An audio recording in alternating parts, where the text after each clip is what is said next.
Lil Mosey, the rapper who seemingly threw his career away and disappeared. What exactly caused this? If a woman brought you in this world, how could you treat a woman wrong in any type of way?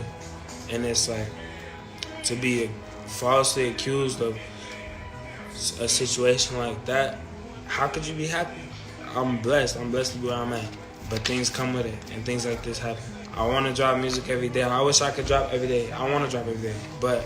And I try so hard to be happy. I try so hard for me to get through it. But I'm mentally just not. I'm not in the best state of mind. That's something growing up people looked at so down. That's worse than being a snitch. If people was calling me that, how am I going to be dropping lit shit every day? Because that's not how I'm feeling. Today I'm going to run down the reasons that are destroying Lil Mosey's career and decreasing his popularity day by day. The lyrical flow and lyrics that are specific to Lil Mosey's life have made him famous. When he was asked if the term mumble rapper could be applied to him, he replied, "I wouldn't consider myself a mumble rapper because I don't know what that is, but when I talk, I mumble." Lathan Moses Stanley Eccles, Lil Mosey's real name. He was born in Mount Lake Terrace, Washington on January 25th, 2002 to a white mother and a half Puerto Rican, half black father. His mother raised him on Seattle's North Side. He started rapping in his early teens and began his music career in 8th grade. Eccles began his high school career at Mount Lake Terrace High School before transferring to Shorecast High School in grade 10. Following the success of his song Pull Up, he dropped out of high school and pursued his career really early on, traveling to Los Angeles to record. Mosey published his first song to SoundCloud in 2016, and it was called So Bad. It rapidly received 50,000 views. Mosey competed and finished 4th at the Coast to Coast Live Seattle All Ages Edition on November 13th, 2016. Mosey's debut commercial single was Pull Up, his first released track. In the first 16 months after its debut, its music video had over 25 million views on YouTube. Mosey released his second commercial song, Boof Pack, on March 14th, 2018. His music video was posted on Worldstar Hip Hop channel and gained over 13 million views on YouTube over a year later. Mosey released Noticed as his third commercial single 4 months later, coupled with a music video directed by the GOAT, Cole Bennett. The music video has since become one of the most popular on Lyrical Lemonade's channel with over 275 million views. Lil Mosey teased a new project by playing a clip of his new music during an interview with The Hollywood Fix on August 30th. Later, the project was revealed to be a new mixtape dubbed Universal. The mixtape will serve as a bridge between his debut album Certified Hitmaker and his impending third studio album, The Land of Make Believe. Mosey produced a video on his YouTube channel on October 1st, 2020, celebrating the world premiere of FIFA 21, which also serves as a trailer for Universal. Mosey appears in it wearing a bespoke jersey and performing a medley of his songs. Some of the songs included Bands Out the Roof, Blueberry Faygo, and Live This Wild. Lil Mosey was a quick rising star as a rapper, making a handsome amount of money, but then he stopped being as famous as he was before 2021. And here's why. It has to do with how the Mosey sound is fairly standardized now. That sound hadn't been used to the extent that we see it now, and everything is so congested, and that kind of sound is simply oversaturated. But back then, during Mosey's blow up, when he was starting to sort of break into the scene, he leveraged this sound and the fact that he was one of the first ones using it. He exploited that and used it to launch a very successful career. If he wants to continue using that similar sound, he must add more emotions to his songs, because it's clear it's no longer too effective. He now only creates 1 to 2 minute songs that, once heard, you almost never return to, or that you merely use as background noise in music. Well, that's just the quality of the songs, but the main reason that he's decreasing in popularity and fans is the young rapper and his criminal charges. In Lewis County, Washington on April 2nd, 2021, Eccles was charged with 1 count of second-degree. The alleged victim informed a detective after being called by the Morton Police Department on January 6, 2020 that she went to a party with a friend and passed out after consuming champagne and White Claw alcoholic beverages that were served. She was later told that there was a videotape of the encounter, but she could not recall being assaulted. The victim originally claimed that she and her friend that she came with departed the cabin the next morning after waking up. The victim's acquaintance was questioned by the police department on January 9, 2020. She claimed to have a fuzzy memory of what happened that night. Not much concrete evidence yet, but things would get a lot worse for Lil Mosey. False accusations is just, it's kind of crazy.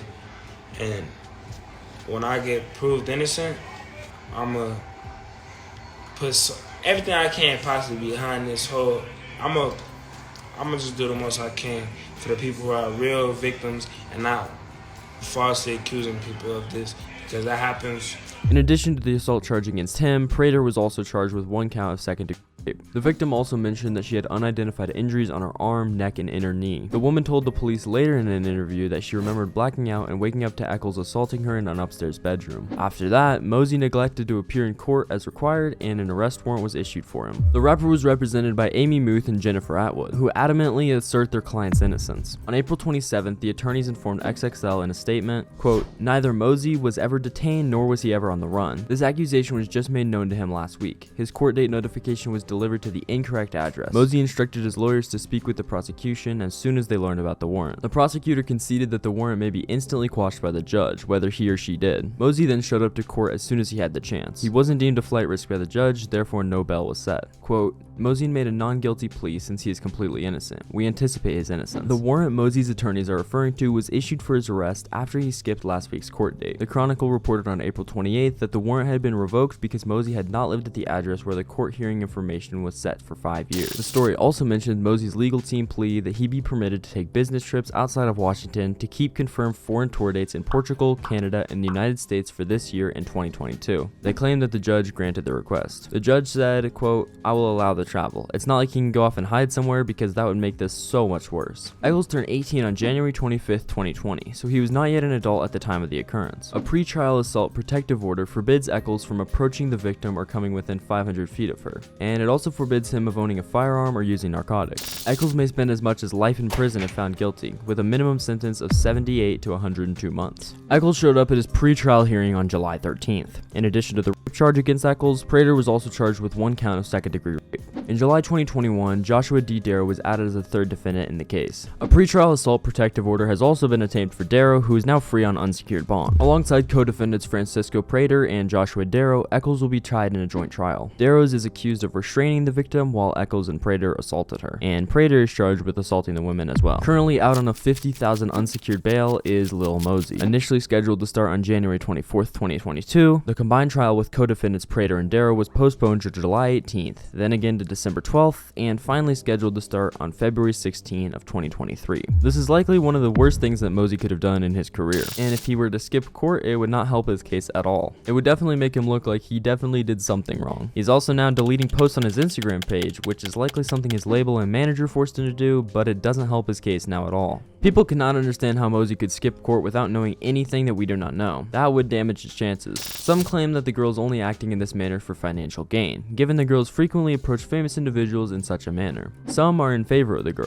because a woman typically goes to social media first when she wants power or money, rather than keeping quiet about it and speaking to the police. However, this girl performed her duties exactly as she should have. She went to the police, told them what had happened, and then remained silent online, which makes this whole story from her really believable. If Lil Mosey is found guilty, his career is done, because he doesn't have the kind of fan base that would support him even if he was sent to prison. There are many rappers available that are willing to replace him. The penalty given to him would be very reasonable if he is found guilty and that he actually did the things she claimed that he'd done. If you made it here, I'd appreciate if you subscribe, and what do you think about this case? Drop your thoughts in the comments below. Also, Happy New Year.